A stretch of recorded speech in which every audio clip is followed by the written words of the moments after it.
Hello everyone, Rorius here, with the original tag, The Power of Paint. So, we just finished playing Aperture Tag, the developer commentary playthrough, and I just thought, since I mentioned it a bunch in the playthrough of Aperture Tag, I would give the original tag a playthrough. So I also thought, you know, a lot of people have played Portal 2, a lot of people have used the paint in Portal 2, a lot of people have played games of the likes of Aperture Tag, other paint-based offshoots of that, but I don't know how many people have actually played the original Tag Power Paint. So, this is the original project that garnered Valve's attention and got the developers a job at Valve and the task of introducing the paint to the Portal, well, what was Portal 2, what was being worked on as Portal 2. So yeah, I thought I'd just do a quick playthrough. This game isn't a very big game, so it should only be one episode of this, but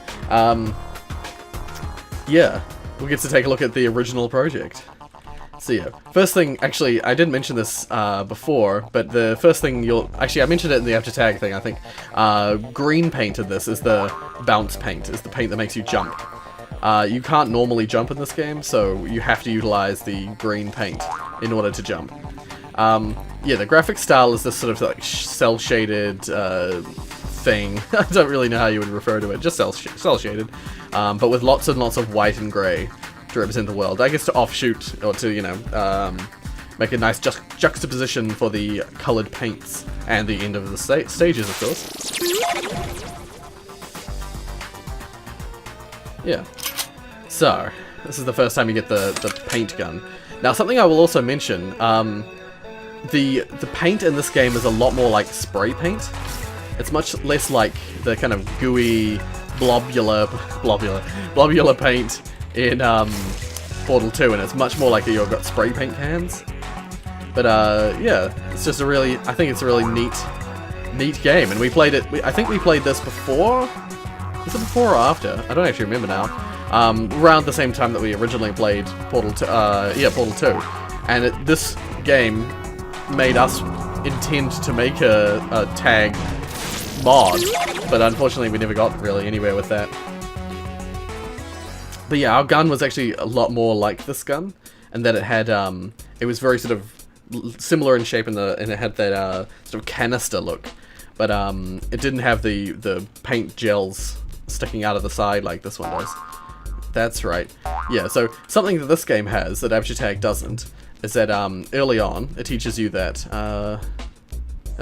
yeah, it teaches you that you have right click erases paint.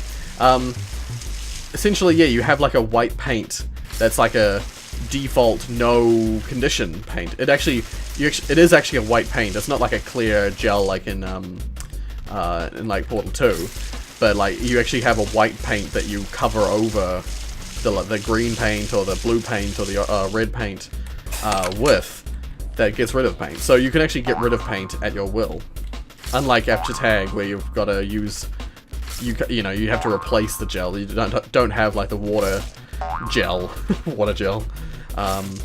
yeah, and stuff like, see, this right here is an example of, there were several tests in Aperture Tag which had like things like this where you had to paint on the floor, paint on like a sign of some variety, and then bounce off the sign up to a higher surface. You learn that right away in this version in this tag. But yeah, the only problem with the green paint in this game is that it's very easy to, yeah, that's right. And they have these little tubes that shoot paint out, much thinner, and yeah. Green paint can get very disorienting in this game, purely because of the fact that the green paint you can't control when you bounce. You just touch it and immediately bounce off of it. So yeah, this time we got, I did Aperture Tag's thing, and oh god, I right clicked to shoot the red paint, but in this game you choose between the paints with 1, 2, and 3. Yeah, so when you're standing on the red paint, I painted too close to myself, and that's why I ran off the edge. I was on the speed paint, and so I went flying backwards. See, in this game, doing this, it's shooting the paint ahead of you and running off of it, is much more possible. Yeah, see now you can just switch between the paints at will. But yeah, so you got right click is always erase. So you do that, and you're whee! Yeah, with this gun, you can do some real, like, speedrunner kind of stuff. Because it's very strong. I was about to say stable, but maybe not stable. Stable's probably not the right word. There's some real strong kind of, like... There's not the same kind of variability you get with the Portal 2 paints. But then again, everything's a lot slower in this as well. But that's fine. It feels good. It like feels good to play. Oh, by the way, there'll be a link in the description of how you can download this. I think I put it in a previous video, but it's always good to... I always try and put as many links to things like this in the description as I can. Oh yeah, when you have no paint, you get this weird like air compression effect. Yeah, I like that. Oh god, I was going to show you the paint, but now already picked it up. Yeah, essentially you're picking up like spray cans full of the spray. And so this is what I was talking about in Aperture Tag's playthrough. There's these signs. Oh god, you can't see it because it's so close to the screen. But there's this Up Enterprises. And if I'm not mistaken, you can actually bounce off of the... Yeah, you can bounce off of the green paint that's on the sign. There are signs with green paint and red paint and blue paint later on. And yeah, there's a red paint sign in the distance there. And yeah, it's just... I think it's really neat because essentially the products you're picking up... Oh, that just says checkpoint reached, by the way, don't worry about that. Yeah, these signs, the products you're picking up are actually products in this world. Like, it's almost as though you're picking up, literal spray cans, and these spray cans are owned by different companies. Or, you know, they're different brands. I'm just taking it slow. I could go real fast, but I'd probably screw up a whole lot, so I think I'll just take it slow for now. Yeah. So I actually love this game. I think this game is so neat. And then you've got another... This is an example of where you've got to do the angled surface jump. You can actually just go for it. You don't actually have to spray paint the whole wall like I do. So yeah, here's an example of a long jump. There's no edge for me to fall off there. Yeah, and here's an example of where... See, bounce paint only ever makes you jump a certain height in this game, so there's no real physics behind the character. So you can't jump or anything. The jumping is entirely handled by the paint, and it's got no relation to your actual physical movement.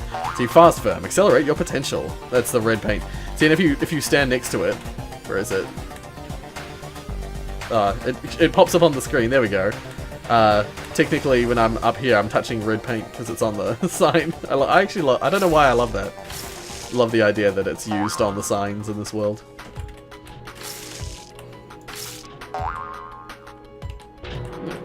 I also love the music in this game. This is an example of where you can use there's two different ways you can get to the end of this particular... Oh god. I did it the stupid way. Oh god. There we go. No, where am I going? Right, back up further. There we go. Yeah. So yeah, it's just a whole lot of very navigational in style. Almost all of the puzzles are some kind of navigational puzzle. They don't have like boxes and buttons and stuff like that, like Portal has. I love that that's just a wall, flat wall. And I love that you can paint the white paint on stuff, you can vandalize and stuff. Can I get between? Oh god. Oh dear. Yeah, you can't beat this first train. But you can, I'm pretty sure you can beat the next one. I like vandalizing the train. There we go. Yeah, this is an example of where you gotta run and shoot the red paint. Freaking love the paint idea. I don't fully understand how they implemented the paints in the games like this, and even in Portal. Actually, I understand Portal a little bit more because I think I saw the way that they said that they did it. See, once again, you can solve this in a couple of different ways. You can either just jump onto the bin and then up to there, or you can do the wall jump thing. Oh god. Except that I did it badly. There we go. And so now, yeah, we've got both paints, so we can go. Whee.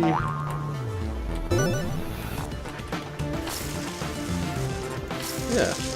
And so, yeah, the premise is that at the start of each level, you have to reacquire the paints that you use. Yeah, so here's an example of the blue paint coming out of a faucet. It kind of looks like it's supposed to be water, but it's not water. It's blue paint. And this is something that doesn't exist in Portal 2. A paint that was going to exist, but apparently was too disorienting for testers, which is one of the saddest things I've heard about the development of Portal 2, because I think this paint is freaking awesome. See, look, I'm standing on the floor, and there's the ends up there. So to get there, I just walk onto the wall. Admittedly, the execution in this game is a bit disorienting. But yeah, now essentially I'm just walking along the wall. And this is how I know that there's no real physics behind this game, because the engine is fully capable of handling the player just walking along the wall. Like, no, there's no issue with it. If you fall off, then your character just sort of reorients himself and falls. But yeah, I think it's the problem with this the way that the gel works, the stick gel works in this game, is that it automatically orients the camera, which is super disorienting to you as a player. But you get used to it, and I mean I love this gel. I'm so saddened by the fact that it's not in Portal 2. So yeah, you can just like walk along the wall, and because you have the control of the paint, you can just walk on any surface. It's actually not limited to the wall either. You can walk on angles on like a pole. So like my downwards is like at an angle. That was bad, like that sort of thing. Yeah. I think it's neat. And you can use it, you can actually use it as like a cling, because normally if you're running along a pole, you know, it's easy to slip off the pole, but when you've got the stick gel on it, you know, the character's like stuck to it, so yeah, it's actually easier to walk along the surface because of the stick gel, or paint, whatever. Yeah, so you just paint your way along the wall. I wish someone had managed to fully recreate the stick gel in Portal 2, because I have seen it working from, oh, I forget who it is now, Colossus, I think, or one of the guys working on Blue Portals, I think he actually managed to make a room that is essentially blue paint, you know, purple paint as it was going to be in Portal 2.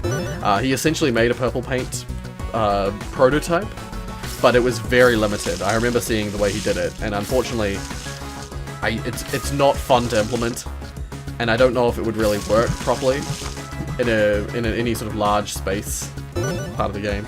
You can't have it pouring, you have to have it in blobs, in singular blobs, and it just, yeah, it's not fun to implement. I briefly thought about implementing it as part of full Unity, but then I decided against it because I just thought, you know, the kind of work you have to do to get it to actually work, it's just not as fun as you think. In this game, it's really fun because you can wander around and paint at your leisure and get yourself around, but yeah. If it could have been done like it is in this game, if you could have had a blue paint flow, and painted a lot of surfaces, then it could have been really cool to implement it in Portal 2. But because the ways, without coding, without breaking into the source engine for Portal 2 and coding it directly, there's no way to get it to work in Portal 2. Really sad. Yeah. So yeah, just wandering around these sort of like skyscrapers or buildings in this strange world. Yeah, so these signs, the Disorientation Corporation. I love it. Wait. Oh god. Damn it. Let's see right up here. I'll be able to read it better if I... Oh god. Oh wait, no, I'm not too far. So yeah, we'll read the sign. Yeah, Disorientation Corporation, supplying self-sticking surfaces since 1776. So yeah, this surface already has blue paint on it. Oh god. I don't know how that happened. Try that again. Yeah. Okay, I'm gonna paint it a little bit extra. Put a little bit extra paint on there so I don't fall off. Because I believe the white surfaces you can fall off. So I think I fell off because I was walking along the writing. So you just walk along there. Then some red. Yeah. So yeah. Actually, when we first started working on our game that we're gonna sorry about that. Our game that we were gonna make that was gonna be a tag mod. We originally were gonna try and get the paints to be the right colors. You know, we were gonna make them the color that they were in tag, but unfortunately the way that paint is implemented in Portal 2, it's very hard to do anything with it, really. It's really hard to adjust it to any particular way that you want. You know, it's very limited, very sort of integral, built into the engine, and very little mod ability without, you know, opening up the game files and without breaking open the engine. See, it would be fine if the engine was already open, but for whatever reason, Valve has reduced their ability, their interest in making. They've reduced their interest in allowing for modding stuff. They still say that they will like modding and they want to make modding, but they do very little to make it possible to mod their modern games. See, back in the day, especially with Half-Life 2, like even in Half-Life 1 I had quite a lot of modding stuff. But, oh god. But especially with Half-Life 2, they went out of their way to really make modding accessible for everyone for that game, and that's why Half-Life 2 had such a great modding community. And that extended right through to, yeah, it extended right through to the likes of Portal 1 as well. Portal 1 had quite good ability for modding to happen. Yeah, this is an interesting one. You gotta bounce from a moving platform onto that same moving platform. Yeah, so here's an example. Oh no, it's not. Yeah, here's an example of the rotating platform. See, Aperture Tag had it mentioned where it was like they utilized a moving platform for a bounce puzzle. Well, it was in the original tag.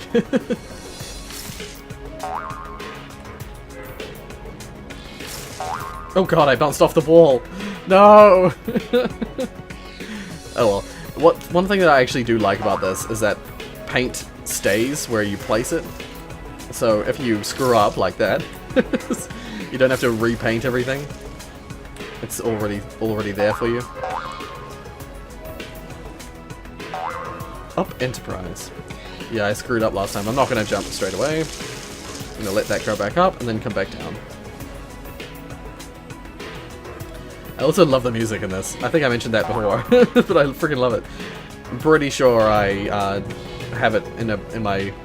Pretty sure I have it on my iTunes because I'm like, yeah, great music. See, and you got these like sections where you gotta race a moving platform like that. I don't think that's the right angle. Want something more like that. I usually just do this and I paint. Sorry if that's really bad for watching. But yeah, I usually just sort of like spray fairly madly over the surface. Yeah, and if you want to do like a speed run of this game, just speed paint everywhere. Just constantly use speed. Oh god, I forgot to move forward. There we go. Good. Yeah, you just put speed paint everywhere, and that'll get you where you want to go. There's something I really love. That's actually a thing I freaking love. Is the bouncing up to a stick platform above. I think it's so cool. So yeah, you cover the roof in stick paint and put bounce paint below yourself and you'll invert to upside down. I think it's neat. I think it's a really neat idea.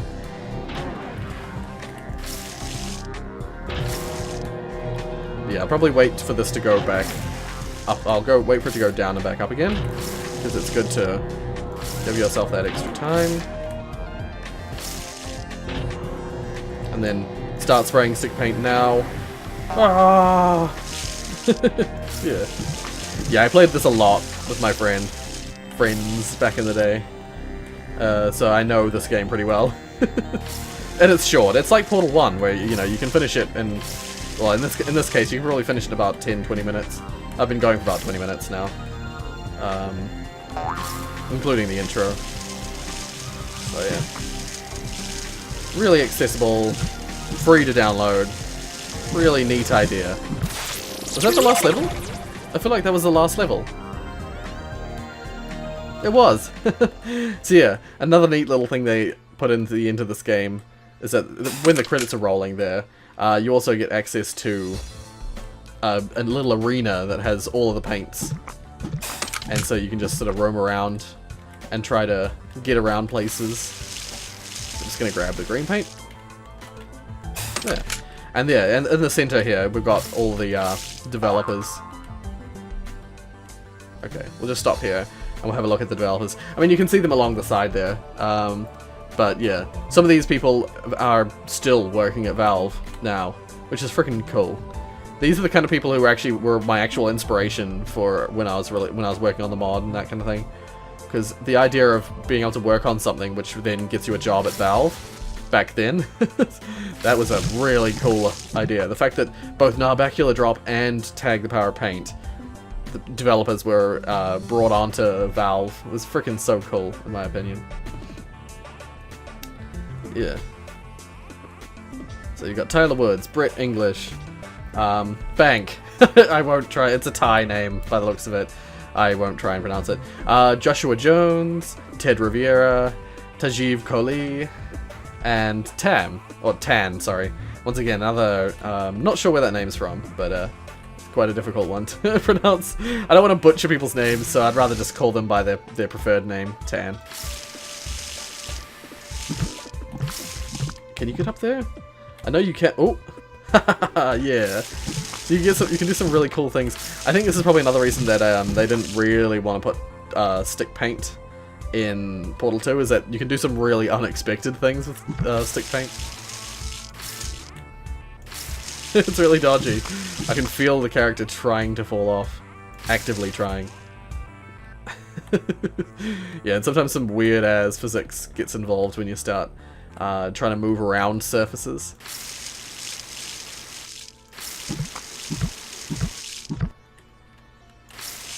Yeah, there we go. Yeah. Oh, and they've also, of course, got like cartoon, like spray paint versions of their faces. I see all the spray paint colors, and I kind of think to myself, did they originally plan to have a whole lot of different paints with all different, you know, effects? Was there going to be essentially a full hue of different paints and functions for paint? I wonder. I love that he's just like, no. Yeah. Tyler Woods. That name sounds the most familiar to me. Tyler Woods. I feel like I've seen that in stuff from Valve recently. But yeah, this is Tag the Power of Paint. Now, I will, of course, as I said earlier, I will link this in the description. I would definitely recommend giving it a try.